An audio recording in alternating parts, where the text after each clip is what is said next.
Welcome to Indiana Sports Beat Radio, brought to you by the Hard Truth Distilling Company in Brown County, Indiana. So for the thousands in attendance and the millions watching around the world.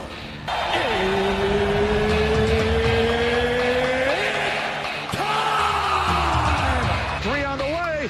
Oh! It went in! It went in! And Indiana wins the ball game! Know your role and shut your mouth, you jabroni! Float game for the win! Ayler's gone! Goodbye, touchdown, Indy! Woo! IU! America! They got a football team now! It's pretty simple. I win. Google me. You know that I'm the cream of the crop. Now, from the Hard Truth Studios, here's Jim Coyle. Welcome aboard, everybody, to another week of Indiana Sports Beat Radio here on this Monday. So glad to have you along for the ride. And, of course, starting things off, we've got our good friend Greg Rakestraw, who got to see a lot of basketball over the weekend. And I'll tell you right now, Greg, I can't hear you. I'm working on that. So take it away and let us know what all happened over the weekend as the Indiana high school boys head into the state finals next weekend. Well, first of all, can you hear me now? How about that?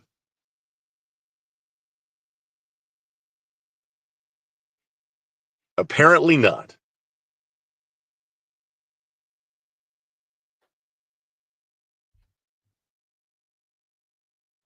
All right, and we lost Greg there for a second, so we're going to have to really play hard to get here as I'm having a little bit of audio problems to start today's show. And Greg is back. That didn't take long. Good to have you back as I am working on my own audio. It's nothing to do with you, sir. I am having my own problems on this end, so let her roll, brother. All right, can you hear me now, Jim?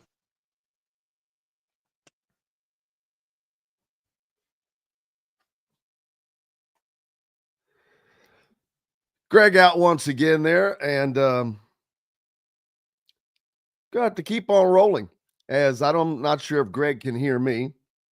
So not a great start to the show today, and we're going to keep on rolling. That's what happens sometimes in live audio.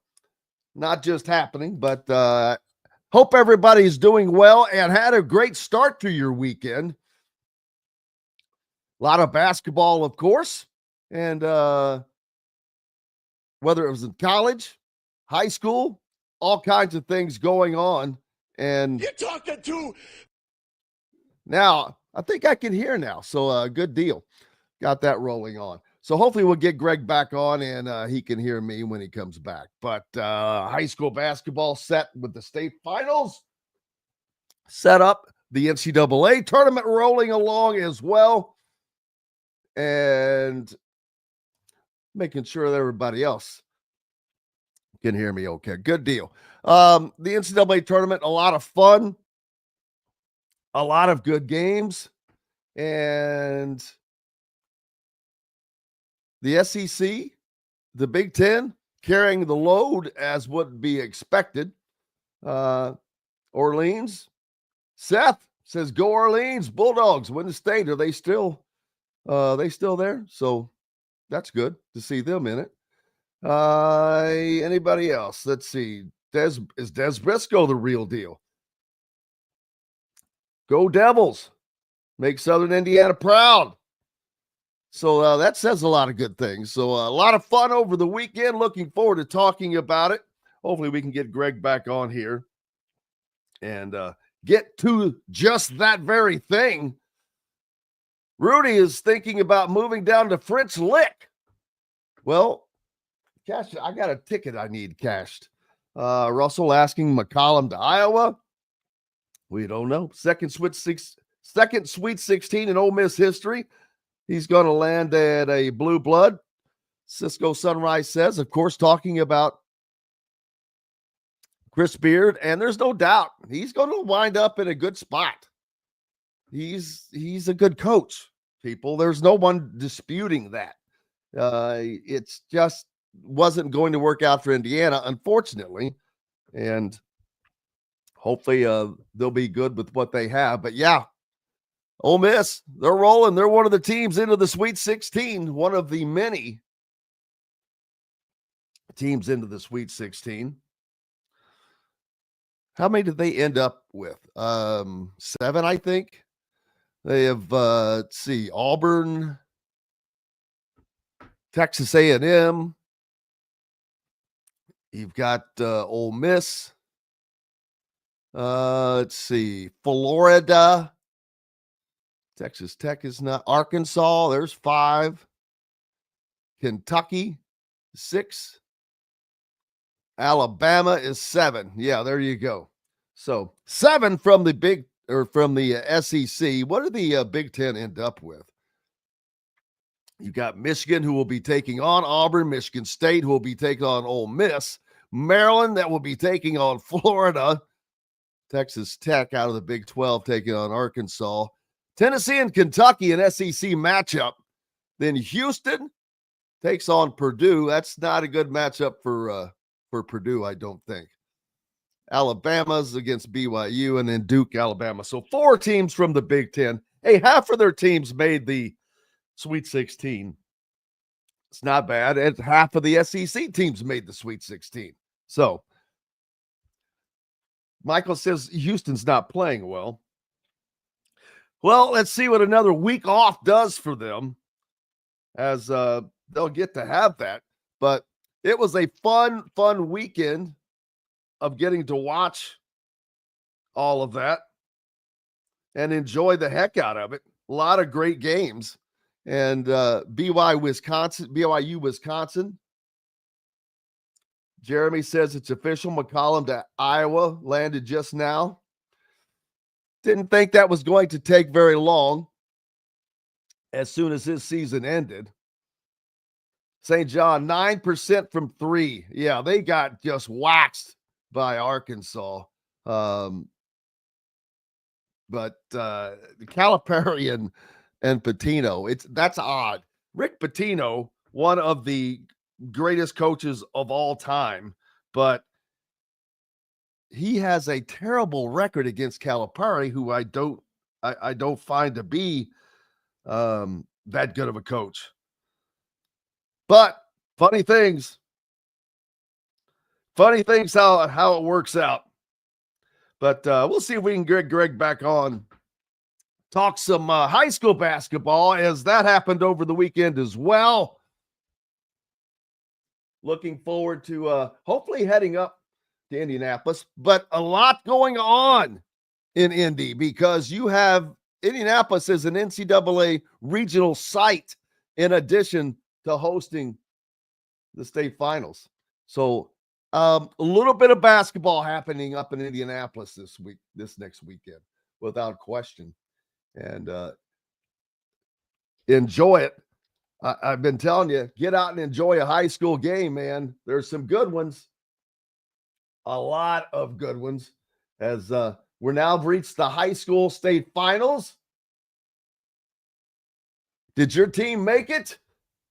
Jeffersonville, heavily reliant on seniors Troy Singleton, Michael Cooper, and PJ Douglas. Not many trios like that can produce like they can. 6'8" Singleton was big on both ends of the floor in a big 63-59 comeback win over Mount Vernon in the first game of the 4A semi-state, scoring 9 of his 18 points in the fourth quarter. Finished with 8 rebounds and 4 assists. He then went for 16 and 10 to lead the way in a 56-49 over Lawrence North, and it's called the semi-state championship, but I say the first game of the Final Four, because they're now in the state championship game. And man, oh man, is this going to be a good one to see. Lawrence North road ends at Newcastle again, and let's see, down in I'm assuming they'll be taking on Fisher's. Haven't gotten to that point yet, but down at Seymour as well. Saturday as a day that will Forever live in the hearts of Orleans basketball for you Orleans fans. The Bulldogs ranked number 4 in Class A, knocked off number 2 Hauser and number 1 Clay City. How about them apples? In back-to-back semi-state games at Seymour for their trip to Indianapolis. You know, we had Sharon Wilkerson on last week from Jeffersonville, and I told him I hope to see him in Indy.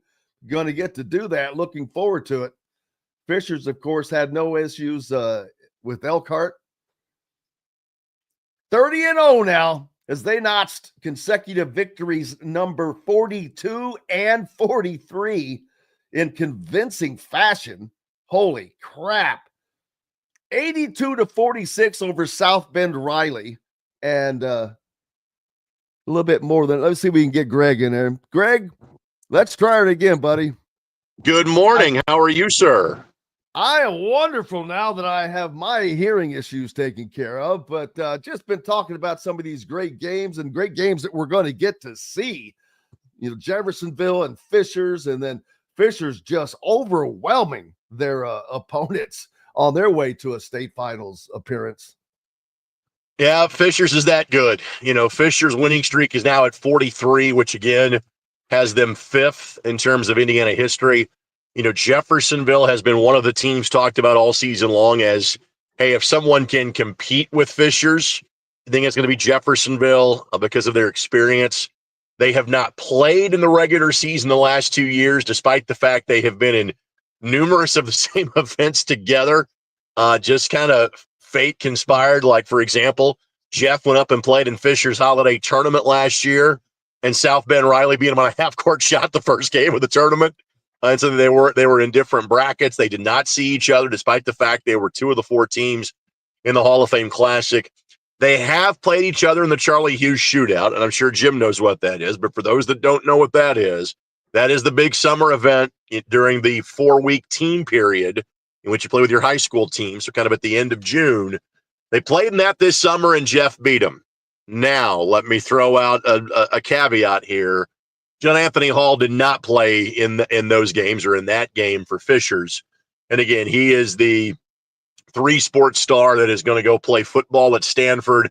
He is also a state finals level long jumper in terms of track and field. He's probably an Indiana all-star in basketball if they can work around the track and field state final schedule. That's how good of an athlete I think he's an NFL player 3 or 4 years from now. And so there is a bit of an explanation there. And Jim, you'll appreciate this. There is also a family connection between the 2 teams. The last time Jeffersonville played in the state finals in the 1-class days in 1995, Jim Sigler is one of their best players. His son is the backup center on the Fischer's team. And so There will be ties between the 2 teams, absolutely. Jeffersonville is a most worthy opponent for Fischer's. But Fischer's will be the favorite heading into that one at Cambridge Fieldhouse on Saturday night. And as they should be, when you win 1,000 games in a row, it's hard to not be the favorite. And they've deserved it. I mean, they've done it with just you don't have a Flory Badunga that sticks out, that just dominant. They've got great players, don't get me wrong, but there's not this dominant guy, which a lot of times we see in high school, which makes it a lot easier. They've just been a tremendous team of players. Correct. That it's a 7-man rotation, 5 seniors, 2 sophomores. The 2 sophomores are the highest end basketball recruits. Jason Gardner Jr., again, dad on the Arizona staff, former Indiana Mr. Basketball. Cooper Zachary, whose dad and uncle, really good players, Anderson Highland. Uncle played at Ball State. Again, Cooper's a bit undersized, but he is so fast mentally, and he is such a great 3-point shooter that he is going to get looks, despite the fact he kind of looks like the team manager as much as he does, look like the star player. Of the seniors, again, John Anthony Hall is a Division I basketball player if he was not a pro football prospect. Justin Kirby's going to play at Miami of Ohio. Other 3 guys are kind of D3 NAIA kids. Baker's going to go to Taylor. McCartney's going to be Indiana Wesleyan. Jim Sigler's son is going to go play D3 at DePaul. They're just a great team, and that's what makes them so difficult to stop, it's not like you game plan for one person. You have to game plan for a scheme. And frankly, got to hope the Fishers kind of has an off night. Do it off the top of my head. I think they have played 6 games that have been single-digit deficits all year. Everything else has been double figures or more. Something to having played them before, even in the summer, think the teams that got to see Fishers for a second time this year, much more competitive. Didn't come, but they're much more competitive. So again, I do think Jeffersonville will be in this game, but it's very difficult to beat this Fishers team because I think they're an all-time. No doubt. I mean, when you look back in the annals of Indiana high school basketball history, there's not a lot of teams that can do what they have done. There's teams that have done it, but those are some very, very great teams, and they are putting themselves in that same conversation without question when you go back-to-back years without getting beaten, and especially if they can wrap up another state championship to add to that. So, but it's going to be a very, very fun affair. Looking forward to seeing it. And had Sharon on last week. Told him I was looking forward to seeing him in Indianapolis, and that came to fruition. They were almost there last year, couldn't quite get there, but man, this is going to be fun when you see a team from down in the South. You get Indianapolis team. I think it's going to be a great crowd. It's going to be a fun event. I think so as well. And so the other finals, in terms of the morning session, the 1A will have Orleans, and Orleans has been a really good program for a long time. Just geographically, they've been kind of stuck with like Lagodi and Bar Reeve and North Davies, and more years than not, whomever comes out of that group, and kind of like we'd say about Hamilton County in 4A, you say it about that Southwest sectional in 1A. Whoever comes out of that group has a great chance of getting there. They are playing Clinton Prairie, who had not won a sectional since 1982, and just their 3rd sectional crown in school history. They have been great all year long. Jake McGraw is their all-time leading scorer, has over 2,000 points. And so all of Mulberry and Colfax and Western Clinton County will make the trip to Gamebridge Fieldhouse on Monday morning or on Saturday morning. The 2A game is University. And even though they are the Southern Indiana representative, they are north of Indianapolis. University is the southwest corner of Hamilton County. It is a private school. It is a non-religious affiliated, very high-end academic private school that has had some success in other sports. Their girls basketball team has had some deeper runs than even the boys basketball team has had. But the notable player on University would be Alan Henderson's son, who is a sophomore on that University team. They'll be taking on Manchester. Manchester had not won a sectional in 30 years. And so you kind of hear this theme in terms of the morning game. Then the 3A game that will take place before the Fishers-Jeffersonville game, Addicts, who dropped down to 3A this year after 5 years of being very competitive in 4A. Addicts has beaten Cathedral, has beaten New Pal in terms of quality teams they have beaten in their postseason run. They will take on the defending runners-up in 3A in South Bend St. Joe, who lost to Scottsburg last year, who brought back, I want to say, 4 starters from last year's team. And for kind of the 3rd consecutive game, South Bend St. Joe wants to run. They're going to play a team that says, fine, that's how we play too. South Bend St. Joe put up 115 points in the morning game of the semi-state and beating Mechaniqua 115-81. They scored 82 in their semi-state championship against East Chicago Central, and Addicts will have no problem getting up and down the floor with them, led by Desmond Briscoe, whose recruitment is now reopened because of the coaching change at Iowa. So I think there'll be 4 fantastic games, Jim. I'm fortunate enough to be on the call of the last 2 of the evening session games. So looking forward to that on Saturday night. And we are too. Make sure you keep up with everything that they have going at is IHSAA.org, where they can catch those. IHSAATV.org. They are pay-per-view. But again, you can pay one price and watch all 4 games. I think that's a $20 ticket, much as the semi-state was $20, and you got all 24 games. Same thing for the games on Saturday. $20, you get all 4 games and can make a day of it because it's going to be a crazy basketball weekend in Indianapolis. Make sure you hit them up. Appreciate you, sir, and look forward to it. Thanks, buddy. We've got to hit a quick break. Up next, the voice of the Hoosiers, Don Fischer, joins us as the NCAA tournament rolls on.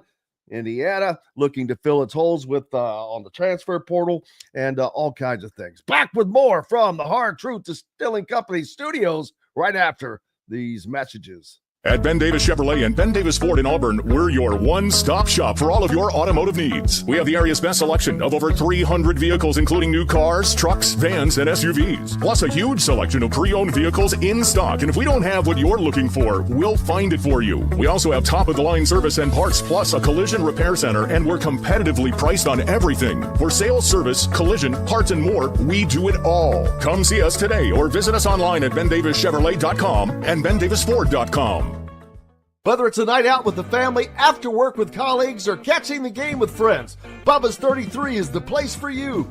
Bubba's 33 offers a mouthwatering menu of selections that are all made from scratch every day. The portions are big, but the prices are small.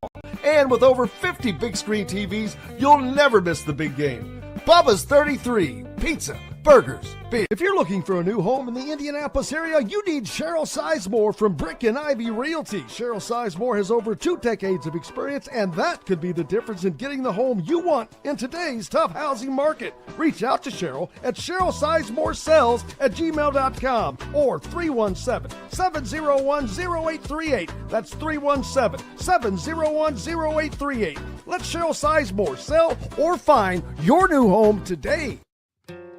Located on 325 acres in beautiful Brown County, Indiana, Hard Truth Distilling Company is the biggest and the best craft distillery around. While Hard Truth is already known for producing internationally awarded whiskeys and spirits like Hard Truth's sour mash bourbons, sweet mash, and hard road ryes, as well as their cinnamon vodka and the always popular toasted coconut rum. Hard Truth Distillery offers so much more. With a full-service restaurant, ATV, and distillery tours, as well as live music, you can spend an entire day at Hard Truth Distillery while making your entire family or group happy. And that's the Hard Truth. Hard Truth products are available across Indiana, as well as many other states. So no matter where you shop, if they don't carry your favorite Hard Truth product, tell them you want the truth, the Hard Truth. Hard Truth Distilling Company encourages you to enjoy all of their products responsibly and to never drink and drive. Welcome back to the Hard Truth Distilling Company studios, and the voice of the Hoosiers, Don Fischer, with us. Don, sorry about that. We're running a little bit behind. I couldn't hear to start the show out. That's never good, as you would know. But a fun weekend of basketball, one that did not include Indiana, unfortunately, the Indiana women. Shout out to them because they went down and not only they won their first game, they were leading number 1 South Carolina at the half. Unfortunately, they end up losing to the Gamecocks 64-53. But hey, if you're going to go out, if you're playing the number 1 team on their own damn home court, lose by less than single digit or lose by single digits, that's a pretty good run. So congratulations to Terry Moore and that group. Yeah, they did a terrific job this year. I think the fact that they did not have the inside presence that they had for the 4 or 5 years that Mackenzie Holmes brought to the table was a big factor for this ball club this year. And Terry, I think, did a remarkable job in getting her kids to do what they needed to do to be as competitive as they were at most ball games this season. They had a blip on the schedule a couple, 2 or 3 times, but the job that they did with the roster that they had, I think, was pretty remarkable. And to get to that ball game against South Carolina, a chance to get to the Sweet 16, but obviously it didn't happen. But you're playing the number 1 team, as you said, on their home floor. And that's very tough sledding, to say the least. So congratulations to the girls. And now Terry's got another job ahead of her now because she's got to She's got 3 players that are gone: Sydney Parrish, Chloe Moore, McNeil, and the Stripling girl. Those 3 are all gone too. 3 starters gone. So she's got work to do in that regard. And I know they've got some kids on the bench that are going to come around and be pretty good too. But the one thing about Terry is she seems to be able to find and fill the gap, so to speak. Yeah, she's done a great job. And 2 of those names that you listed, Chloe Moore McNeil and Sydney Parrish, they were kind of anchors of this program. Even though Sydney Parrish transferred in, she seems like she's been an anchor. So that's also something, a lot of leadership that you're giving up there as well. So we know that she'll continue to do a good job. The men side have to do the same thing, a little bit different, because you don't have a Terry Moore who has been established as the coach, who's been there, who has relationships out in the state and beyond. You've got a new coach on the men's side, and now he has to go out and do the same thing. He's got a team that he has to fill. A lot of guys that are just leaving naturally by graduation and whatnot. A couple others that are hitting the portal, not necessarily going to leave, but then you've had some like Bryson Tucker. We have not seen him enter the portal, which I think is great news. The fact that they're saying, hey, you know what, especially in this day and age, for a kid to go, I'm going to wait and check it out. I've got time. Don't see that a lot. And I've got to give a shout out to him for doing that, and whomever else may have done that. Well, obviously Rice, Carlisle are 2 other players that very possibly. Luke Goody, of course, is trying to get a medical red shirt that if he gets that, he wants to stay at Indiana based on everything that I've heard. So there are some pieces there that could still be around if, in fact, these guys decide not to get in the portal. And, of course, DeVries, when he was announced, talked about the fact that he was going to talk to all the players for kind of an exit interview if they wanted to leave. And if not, obviously, to welcome those guys to stick around. And if they fit what they're all looking, what the coach and his new coaching staff will decide to do. And that's the other thing that Darian's working on at this point. He's got to get a coaching staff. And I don't know that he's going to get a whole new coaching staff, or he's going to bring people with him from West Virginia or Drake, wherever he was at before, in those 2 places. So we'll have to wait and see on all that, because it's been very quiet at this juncture. I've seen nothing in regard to any announcements about coaches that will be joining Darian at this juncture, but we'll have to see how that all plays out. The good news is that there is one recruit that's probably going to be at Indiana in this new regime, and that is the coach's son, Tucker DeVries. And that kid has got a tremendous resume, 2-time player of the year in the Missouri Valley Conference, goes to West Virginia last year, was knocking down shots like never before. I guess 48% from the 3-point line before he got hurt, 7 or 8 games into the season, and then was lost for the rest of the year. Without question, this is a basketball coach, in my opinion, after watching his press conference, said so many things, maybe differently, but said the same kind of things about how to build his program that Curt Cignetti did when he came to Indiana University. I thought his press conference reminded me so much, at least in content, not necessarily how it was said or the way it was said, those kind of things, but the way he talked about how to build a roster, construction, how important of a construction of the roster is, meaning you've got to look into these players that you're going to get, find out what kind of character they do have, and if they have the right thinking process to come to Indiana University to be players at IU. That, to me, the way he talked about that aspect of it was just crucial, because no knock on Mike Woodson and his staff, but they went out and tried to find the top-rated players, so to speak, if you know what I'm saying. Yes. In the portal, and thinking that would be the way to do it.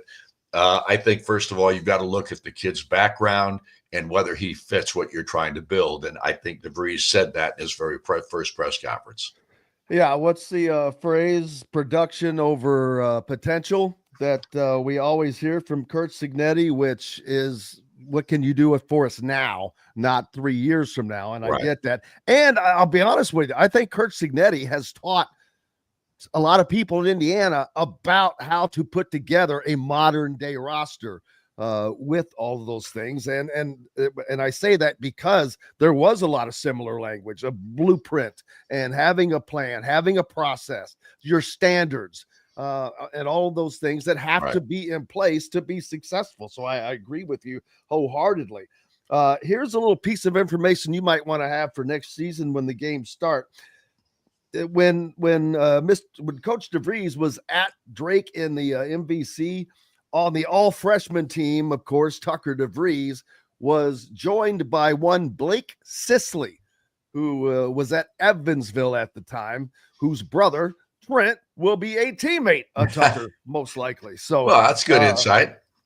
There's always little combinations there, so it's weird. So they already have a family relationship of sorts there, and which is good to see, because I like Trent Sisley's a kid coming in that I think is going to be a perfect fit for this style, for what you're going to see from DeVries, who runs a balanced. You're going to see a balanced kind of coaching style, I think, between offense and defense, and that's something I think Indiana fans are going to enjoy seeing. Well, I agree. His explanation of how he wanted to play the game, so to speak, was pretty impressive. I think wants to score in the first 10, 12 seconds after they get a rebound or get down the floor and get it down as quickly as they can, get a shot off if they can, a good shot. But if they can't, then they settle into a half-court offense. But that if you watched all the games this past weekend, 90% of these teams are playing exactly that way.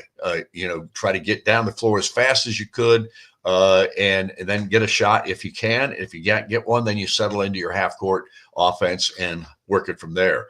All I can tell you is the way he conducted himself in that press conference, the things that he said, and then in a short conversation I had with him after in the IU locker room after the press conference, I'm all bought into this guy. There's just no question in my mind. He's an affable guy, a guy that's approachable, has a great personality when you just sit down and one-on-one and talk to him.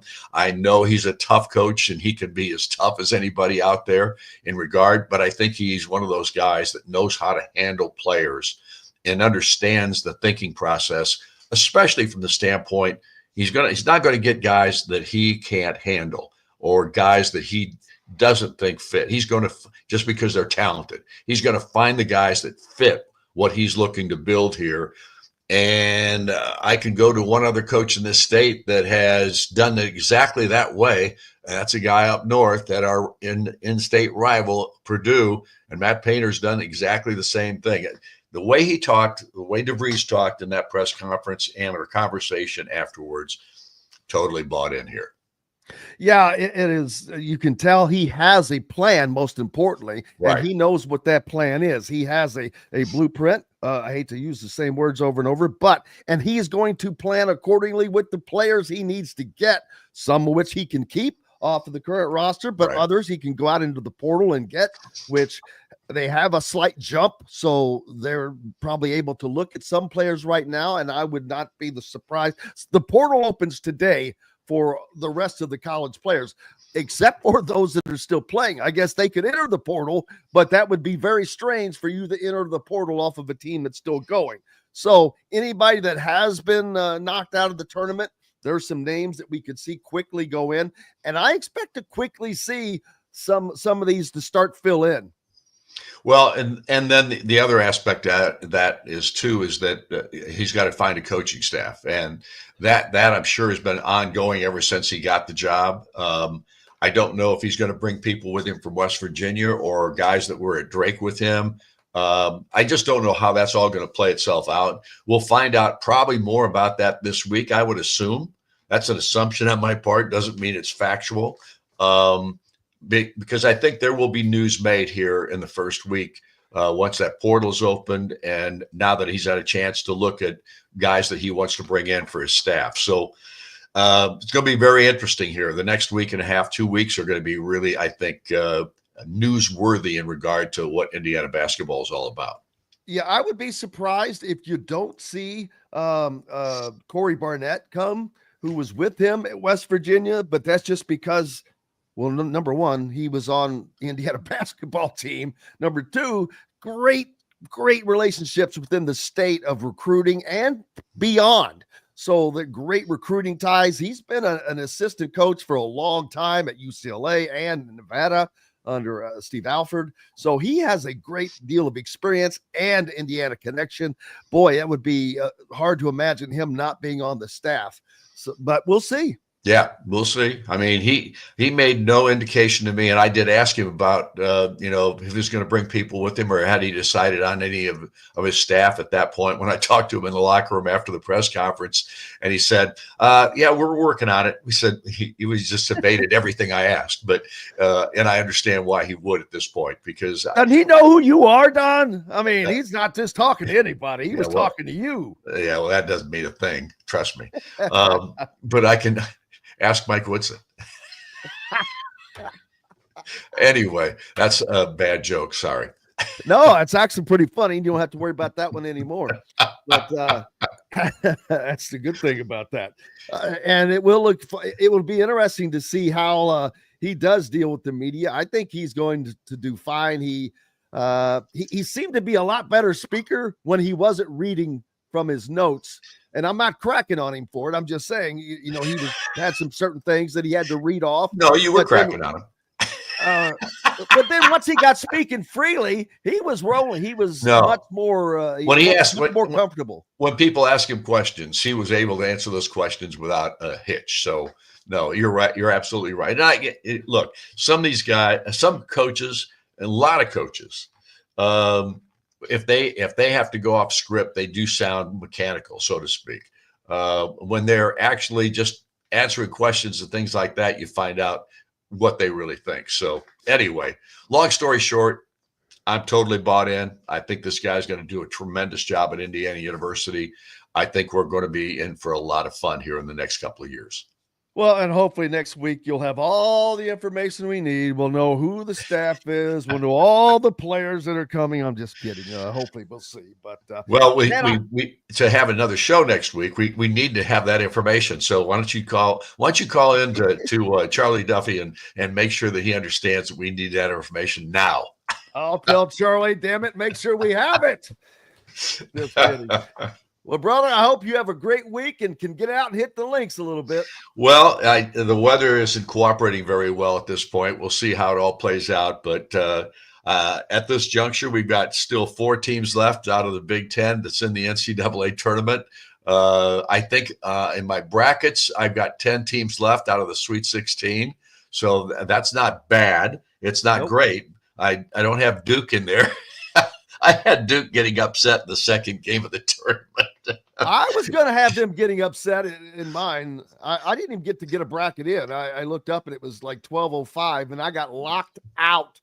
And I'm like, give me a loss for the one game that's going on right now. I'll take it. But I have Florida and Houston in the final game. That's my. I like that. I got Florida. I have Florida picked to win it all. So I have Houston picked to win it all. So. Well, Houston up against Purdue up next, the Big Ten showdown with the Boilers. And so we'll find out. Also, SEC showdown, Florida, Maryland. Mm-hmm. And I think that there was yet one other Michigan State and Ole Miss. There's another one showdown between the Big Ten, along with Auburn and Michigan coming up. So. Yeah. Yep. 4 Big Ten teams left, and congratulations to those guys. The Maryland one yesterday was unbelievable. Oh, man. I still think here's what I do know after watching the tournament, a lot of the tournament ball games in this past weekend. I don't think traveling anymore is called very often. And there's no doubt in my mind that we're turning into the NBA in that regard. I hear you. I could not believe how many times I saw traveling in every ball game that I saw, and it was not called. Hardly. Yeah, Derek Queen makes some great moves, but there was one he made, and I'm like, 1, 2, 3. I was saying, and the winner, and the game winner. Yeah, thank you, boys and girls. Don Fischer, we appreciate you as always, my friend. Good being with you, Jim. See ya. You betcha. There's the voice of the Hoosiers joining us here on Indiana Sports Beat Radio. Lots more coming up on the backside We're back after 2 minutes. Located on 325 acres in beautiful Brown County, Indiana, Hard Truth Distilling Company is the biggest and the best craft distillery around. While Hard Truth is already known for producing internationally awarded whiskeys and spirits like Hard Truth's sour mash bourbons, sweet mash, and hard road ryes, as well as their cinnamon vodka and the always popular toasted coconut rum. Hard Truth Distillery offers so much more. With a full-service restaurant, ATV, and distillery tours, as well as live music, you can spend an entire day at Hard Truth Distillery while making your entire family or group happy. And that's the Hard Truth. Hard Truth products are available across Indiana, as well as many other states. So no matter where you shop, if they don't carry your favorite Hard Truth product, tell them you want the truth, the Hard Truth. Hard Truth Distilling Company encourages you to enjoy all of their products responsibly and to never drink and drive. Ugly Grouper, located on beautiful Anna Maria in Florida, is the place to be, and not just because they have unforgettable meals, including locally sourced seafood. The Ugly Grouper has your favorite craft beers and cocktails, along with live music every day. The Ugly Grouper is family-friendly, able to host private parties, and has the biggest grouper you've ever seen. The Ugly Grouper is the place to be on Anna Maria Island, Florida. Tell them Indiana Sports Beat sent you. Go to theuglygrouper.com for more information. When it comes to apparel and promotions, Freethink has you covered, literally, whether it's 24 or 200 shirts for sports leagues, businesses, or groups. Freethink Apparel and Promotions can also create your very own merchandising store. Freethink Apparel and Promotions did it for Indiana Sports Beat Radio, and they can do it for you. Whether it's screen printing, embroidery, digital printing, promotional products, vehicle wraps, or anything else under the promotional line. See what Freethink Apparel and Promotions can do for you at freethinkapparel.com. At Ben Davis Chevrolet and Ben Davis Ford in Auburn, we're your one-stop shop for all of your automotive needs. We have the area's best selection of over 300 vehicles, including new cars, trucks, vans, and SUVs. Plus a huge selection of pre-owned vehicles in stock. And if we don't have what you're looking for, we'll find it for you. We also have top-of-the-line service and parts, plus a collision repair center, and we're competitively priced on everything. For sales, service, collision, parts, and more, we do it all. Come see us today or visit us online at bendavischevrolet.com and bendavisford.com. Welcome back to the Hard Truth Distilling Company studios on this Monday, post first weekend of the NCAA tournament. And man, was it a good one? Fun times out there. How about Derek Queen? Wow, that dude, I mean, 6'11" and moves like a cat. He's got some great moves. I mean, he is going to be an NBA darling. Maryland moves on with that shocking win, not shocking, but gigantic win that they were able to pull out over Colorado State, who number 12 Colorado State, who gave them all they wanted the entire game long. Maryland ends up 72-71 winners. And the Big Ten, though, doesn't really have teams that are thought to be able to win the national championship. Duke, of course. Duke in Florida, sitting up there. Some people have them won. I think that Florida is number one. You've got Duke, and that could very well be a national championship game. Houston sitting up at the top, along with Auburn. Houston and Purdue up next. That's going to be a game, man, because I think that's Purdue's kryptonite. They're going to have guys that are just in Fletcher Lawyer and Braden Smith's face all night. But we'll see. That's why they play the games. But it's going to be a tough win for Purdue, though. I just don't see them getting past Houston personally, but we shall see. Kentucky, they had the unenviable task of playing a Tennessee team that they have beaten twice already. Yeah, I hate the phrase it's hard to beat a team 3 times, because if you're better, it's not. But Kentucky is not better than Tennessee, so it will be difficult to get a third win over the Volunteers in their game coming up. Alabama, I didn't expect them to go terribly far. You never know, but see, who are they playing next? Let's see, Florida against Maryland. Maryland. Oh gosh, Florida and Maryland. That's not good. Arkansas, Texas Tech. Arkansas definitely going further than I expected them to go, but I will go with Texas Tech on that one. Ole Miss, Michigan State. Chris Beard, Tom Izzo. Ole Miss with Chris Beard making the Sweet 16. Auburn, Michigan. Ooh, yeah, that's going to be a tough one. Danny Wolf's going to have a really good game. Duke should not have a big problem with Arizona. BYU and Alabama. Man, BYU knocks off Wisconsin 91-89 and playing strong. New coach and all. But now you've got BYU and Alabama. That's going to be a very different style of matchup. And I wouldn't be surprised to see why BYU with the upset there. Houston, Purdue, like I said, boy, that's going to be rough for Purdue with who I think that their guards are going to get shut down, and then Kentucky and Tennessee. But all kinds of fun games coming up. It was a great weekend. I hope you enjoyed all the basketball you could eat. I know Todd Leary did. Andrew says it's hard to believe Indiana throttled Purdue not that long ago. Yeah, well, those days are past, and you got to move on forward. And then, of course, the state finals up in Indianapolis this weekend. Go out and support Indiana high school basketball. I forgot to, daggone it, mention and congratulate Greg for getting the Indiana Basketball Coaches Association Virgil Sweet Award that he received for meritorious service. I knew I would forget that, daggone it. So, but yeah, tons of basketball in Indianapolis this weekend, as Indianapolis is also a regional site. I think Kentucky is going to be there and Purdue will be there. So you are going to see a lot of black and gold and a lot of blue and white because they are going to fill those places. Man.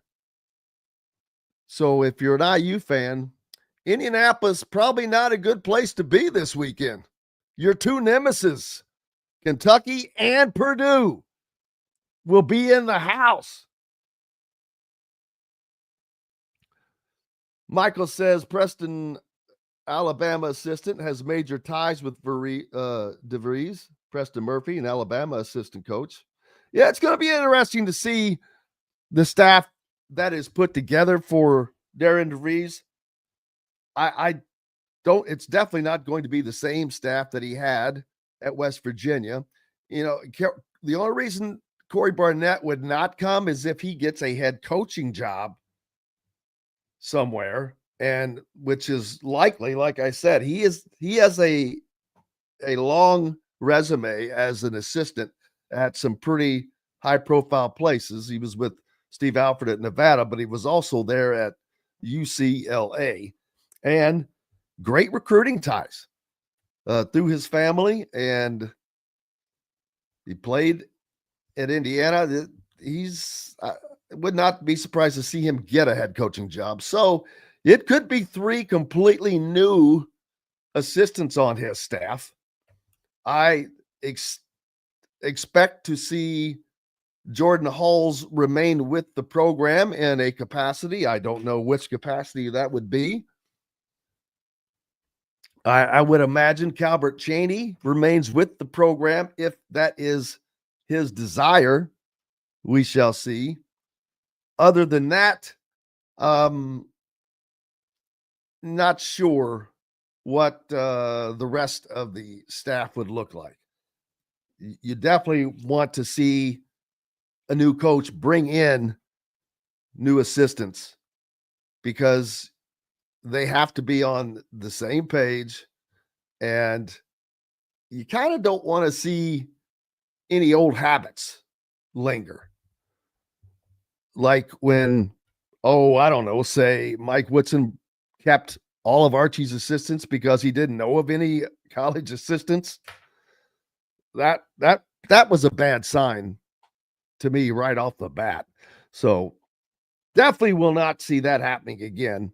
Virtually positive that you will not see any other coaches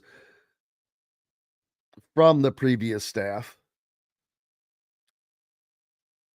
Brian Walsh is someone who has worked hard. I don't know that you'll see him on the next staff, but it wouldn't be surprising because he has worked very hard in recruiting the state. You can't blame him for not having a head coach to help close the deal on things. And I think that was the case in a lot of situations for Indiana. But again, I have no idea what you're going to see as far as the staff. But I do know you're going to see one that is put together to win, with an emphasis on winning, with an emphasis on doing what needs to be done to win, with an emphasis on recruiting. It's going to be interesting to see how Darian DeVries attacks recruiting, attacks the portal. Do they have someone that they set someone up in a position that their sole job is portal recruiting? I'd be surprised if that doesn't happen. No lingering humps, man. You're not even allowed to say that word anymore. That should be a fine by anyone. Brian says Walsh tried to bail already. I'm not sure what that means. Comment off of the hotline. Appreciate everybody joining us as well, no matter where or how you're listening, on one of our great radio affiliates like 97.7 ESPN, The Ref, always the right call, down in Evansville, or up in the region on the voice of the region, 1230 AM, 104.7 FM, WJOB, and in Fort Wayne, on Fort Wayne's only sports station, 1380 The Fan. Keep it locked here throughout the day. There's no reason to go anywhere else. Get all the best information, especially the games. We got the NCAA tournament games coming up at the end of this week. You can find those here as well. Brian says Welsh tried to get hired at OSU before last season. Well, I don't blame anybody for trying to get the hell out of that situation. Are you kidding me? Wouldn't you? I would. It was a situation that wasn't going all that well. And Ray Charles could have seen that. So, Jalen Blackman in the portal, according to Russwell. There's going to be a lot of names in that portal for people to be looking out at. So, we'll certainly see. That's going to wrap it up for this hour. We've got more coming up. Dustin Dopirak yet to join us. We'll talk more about this NCAA tournament. Is your bracket scrambled yet? We're back with more from the Hard Truth Distilling Company studios right after this break. Located on 325 acres in beautiful Brown County, Indiana, Hard Truth Distilling Company is the biggest and the best craft distillery around. While Hard Truth is already known for producing internationally awarded whiskeys and spirits like Hard Truth's sour mash bourbons, sweet mash, and hard road ryes, as well as their cinnamon vodka and the always popular toasted coconut rum. Hard Truth Distillery offers so much more. With a full-service restaurant, ATV, and distillery tours, as well as live music, you can spend an entire day at Hard Truth Distillery while making your entire family or group happy. And that's the Hard Truth. Hard Truth products are available across Indiana as well as many other states. So no matter where you shop, if they don't carry your favorite Hard Truth product, tell them you want the truth, the Hard Truth. Hard Truth Distilling Company encourages you to enjoy all of their products responsibly and to never drink and drive. If you're looking for a new home in the Indianapolis area, you need Cheryl Sizemore from Brick and Ivy Realty. Cheryl Sizemore has over 2 decades of experience, and that could be the difference in getting the home you want in today's tough housing market. Reach out to Cheryl at CherylSizemoreSells@gmail.com or 317-701-0838. That's 317-701-0838. Let Cheryl Sizemore sell or find your new home today. Whether it's a night out with the family, after work with colleagues, or catching the game with friends, Bubba's 33 is the place for you. Bubba's 33 offers a mouthwatering menu of selections that are all made from scratch every day. The portions are big, but the prices are small. And with over 50 big screen TVs, you'll never miss the big game. Bubba's 33, pizza, burgers, beer. Andy Moore Honda is Bloomington's #1 Honda dealer for a reason. Buy a new Honda and get a 3-month break from car payments. That's right, no payments for 90 days. That includes the all-new, all-electric Honda Prologue. And you get it for just 0.9% financing. Or the 2024 Honda Ridgeline Black Edition or the Honda Accord LX, both for just 1.9% financing. Get more to your door from AndyMooreHonda.com, Bloomington's #1 Honda dealer and your best place for new and used. Welcome back to the Hard Truth Distilling Company studios on this Monday, right after weekend 1 of the NCAA tournament and the semi-state tournament here in the state of Indiana, as the state finals are set for this weekend coming up in Indianapolis, as is the regional site in Indianapolis as well. So got a lot of games, man, a lot of basketball, and then you'll have the NIT going on up there, and then don't forget, let's see, a week from today is the beginning of the Crown Tournament out in Las Vegas that will take place. I don't even know who all is in that thing. I didn't hear a single word about anybody that was entered into the Crown Tournament. But let's see if we can quickly get that pulled up. It's one that is set up by Fox TV, and it's a partnership. Ohio State, for instance, not eligible for any other tournament after declining its invitation to the Crown. So if you decline an invitation to the Crown Tournament, you're not eligible to play in another tournament. In fact, no Big Ten teams are in this year's 32-team field for the NIT because of that.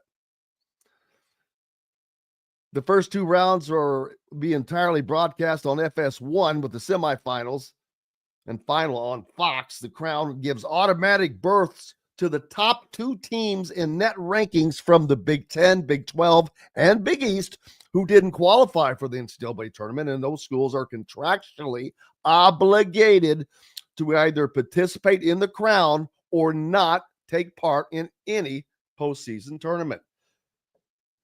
So that's how you get that one figured out. Big Ten or Indiana not wanting to have, for obvious reasons, they did not want to play in anything. They had other things that they needed to do. So why would you not understand that? They've got bigger, they had bigger things to do, and finding their coach, which they already kind of have found. It's become more and more obvious. But Big 12 Commissioner Brett Yorkman last week said, as the Phillips Big 12 66 men's basketball championships, that the Big 12, along with the Big East and the Big 10, are obligated to provide 2 teams each to the new tournament. So I'm trying to figure out who are, all right, I can't read it. It's too small. Here we go. Round 1 games. Utah versus Butler. George Washington, Boise State, Nebraska from the Big Ten is in. They're going to take on Arizona State. And Georgetown versus Washington State. This is all happening a week from today. Also in this, DePaul, Cincinnati, Oregon State, UCF, Colorado, Villanova, Tulane, USC. That's it. So only one Big Ten team playing in this. It's a little surprising that they didn't get 2 in. I don't know if they have a rule of winning record or anything like that. But there you go. So I'm sure you'll be riveted to your TV screen watching the Crown Tournament. How are the Pacers doing? Well, they're rolling along as they continue to play at home and on the road. Of course, they've been on the road a lot. They'll be on the road next weekend because of the tournament. Again, the tournaments have impacted their schedule a little bit without question, but they've kind of been on a roll. They beat the Nets 108-103. They beat the Nets 105-99. Going backwards, they beat the Mavericks 135-131. They beat the Timberwolves 132-130. Close games. Man, they are playing incredibly close games, but they're winning 4 straight for the Pacers, which keeps them in pretty tightly in that 4th spot in the Eastern Conference standings. But I guess it's a good thing when you're winning close games. It's just not a good thing when you're always in close games. The last game that they lost was to the Milwaukee Bucks up in Milwaukee. Next up, Pacers at home again, taking on the Timberwolves and then the Lakers at home before hitting the road again on Thursday. So Pacers could put a run together, man. They've got 4 straight right now.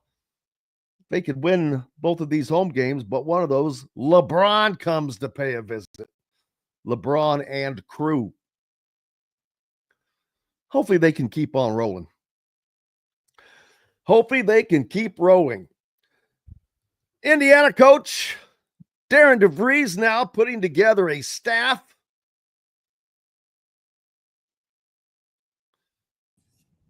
There's Dustin Dopirak, Indy beat writer, or the beat writer for the Indy Stars coverage of the Pacers.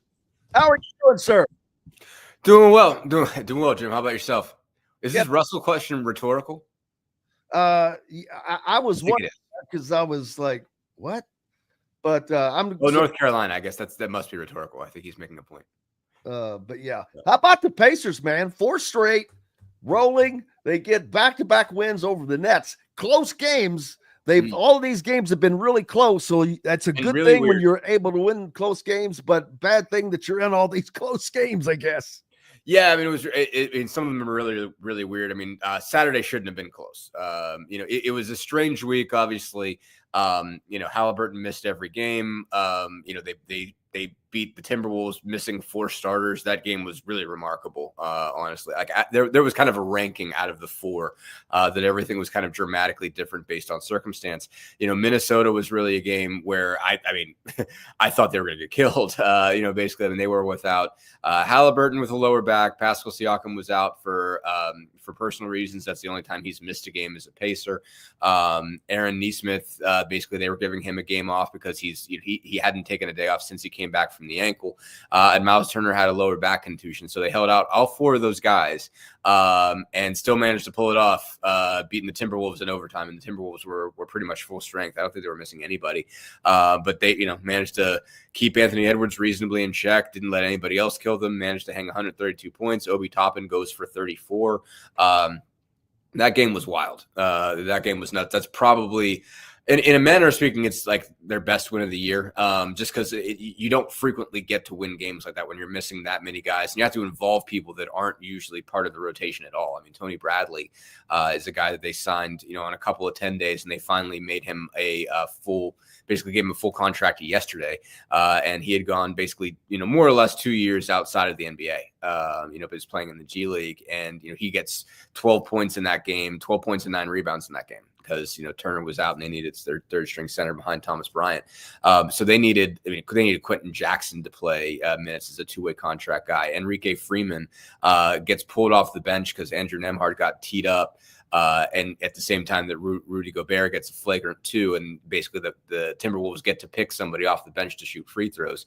And so they pick Enrique Freeman, who's there on a 2-way deal, and you can do that. You can pick the guy at the furthest end of the bench, and he comes in and knocks down 2 foul shots. And so that was really a game where everything comes together. Dallas, they get Siakam back, and they get Nesmith back, and they get Turner back. They still didn't have Halliburton. They didn't play great. They should have won that game by more, but they rallied back. I think they were down 7 with a minute left and come back to win that game. And then Brooklyn, and that's Thursday night, second night of a back-to-back, they were just exhausted. I mean, I haven't seen them that gassed all year, and they managed to swing that one.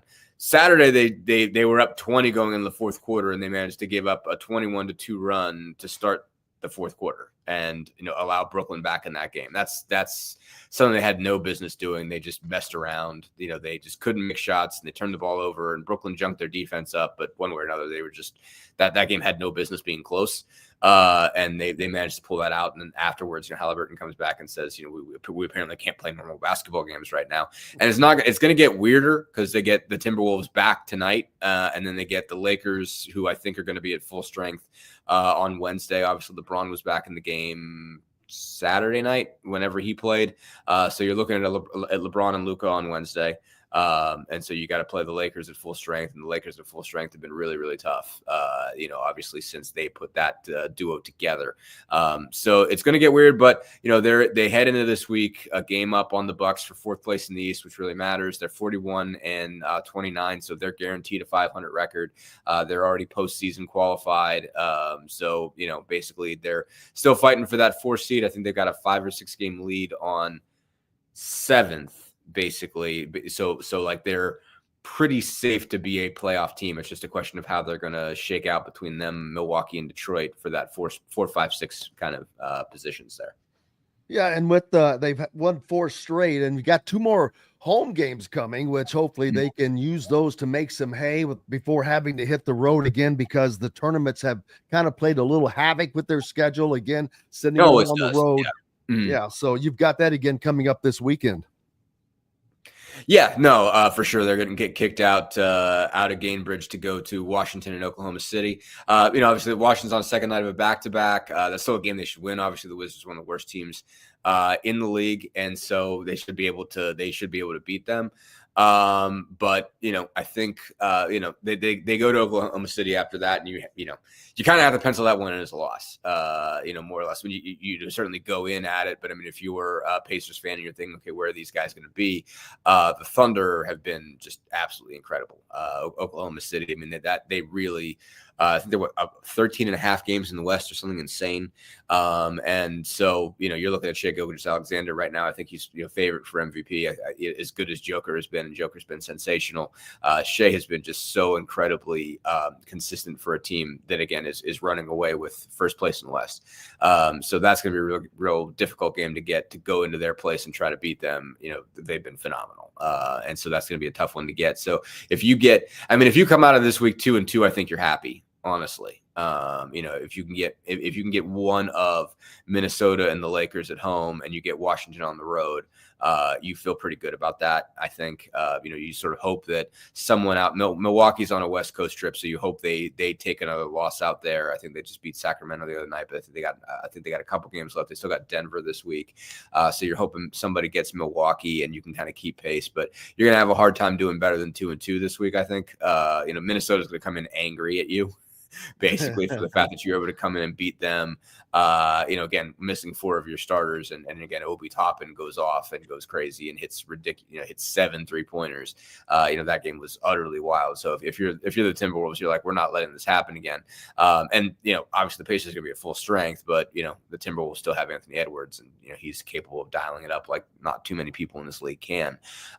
So considering the luck they've been on, I mean, at some point the Pacers are in for a loss. Like they're not going to turn this. They're not going to go 4-0 this week. They're going to take an L this week. It's just a question of when. But I think if you come out of this 2-2, you feel pretty good about yourself. How are they health wise? Well, they're better now. Halliburton basically kind of finally got it out of Halliburton. I mean, I think we knew this, but I mean, like his back locked up last week. Basically, he got in some weird spots in the Milwaukee game, and he was complaining a little bit after that one, just saying his back didn't feel great, and then he missed 3 games in a row with that. So basically, we asked him, all right, was it just the Milwaukee game? He was like, well, my back's given me problems my whole life. So it's a thing we manage all the time, and that was like we're sort of like spent a lot of the early part of the season talking about, okay, what of it is his back? And you don't know, like what percentage of his struggles were his back, but his back is always a thing. And I think that was kind of what I was trying to tell everybody at the beginning, that his back is a thing.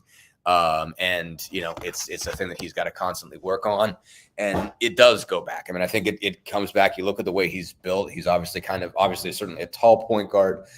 He's built very straight up. He's got like a, kind of high torso kind of deal. And I think that just leads to when he's kind of bent over, I mean, I think that leads to some stress back there. So, I mean, that's not, obviously I'm not a doctor and I don't even try to play one on TV, but he's, he's obviously got I think the way that he's built leads to some lower back trouble. And that's kind of a consistent thing that he's had to deal with for a long, long time. So, that doesn't go away. He's not on the injury report right now. But we'll see. I mean, it seems like 3 games was enough to calm it down for the time being. So we'll see what that leads to going forward. He's not on the injury report today. Right now, Benedict Mathurin is the only guy other than Isaiah Jackson who's, presumably out for the year with his Achilles tendon tear. Benedict Mathurin's questionable with a left ankle sprain. So we'll see what happens with that one closer to. So for the most part, they're okay. I mean, obviously, again, it's March. You're talking about they are 65, but probably, because they've got 12 games left. So that means they've played 69 games. And so, no, not 69 games, 70 games. 70 games, yeah. 70 games. So they played 12 games, 12 games left. Right. So 12 games left. So they played 70 basketball games.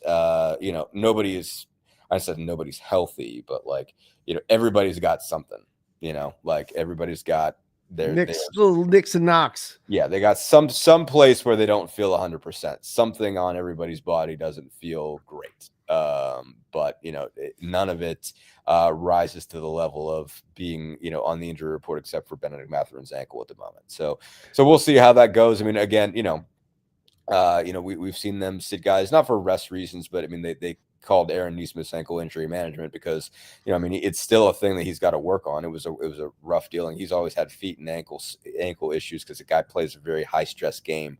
So, basically after he'd played, I think 35, he had sat 35 games. I think he'd played like 24 in a row or something like that since he'd been back. And they were just like, okay, take a day, basically take a day to get to calm that thing down a little bit. Stuff could arise, there's always a chance, but I mean, they're considering where everybody else is and considering the fact that, everybody's a little bit dinged up. They're not in too bad a shape at the moment. This is where the Pacers were last year, but where are they as comparison to this place last year in your mind? Where are they pretty much the same? I mean, sort of. The biggest difference is the East is different, and the East is only different on the basis of there's one more dominant, team that you could define as dominant than last year. That's really the issue. Is the Cleveland Cavaliers have arisen, and now you have to look at them as a clear championship contender. I mean, basically, you have to presume it's Cleveland, Boston in the East at this point. Last year, again, I think every seeds 2 through 8 were within 4 games of each other, and so basically, obviously, the Pacers were able to take the path of the bottom half of that bracket. In Boston, I think won it by like 14, 15 games, something like that. But then the Knicks were, second with like 50 wins and the Pacers had 47. So you're not talking about a big difference as far as being a 6 seed versus being the 2 in terms of how good you are, And so the Knicks lose OG Anunoby over the course of that series. And suddenly it's a pretty even matchup, and so they were able to grab that 1-7, had a phenomenal shooting night in game 7. And basically they went in there with a lot more of a puncher's chance.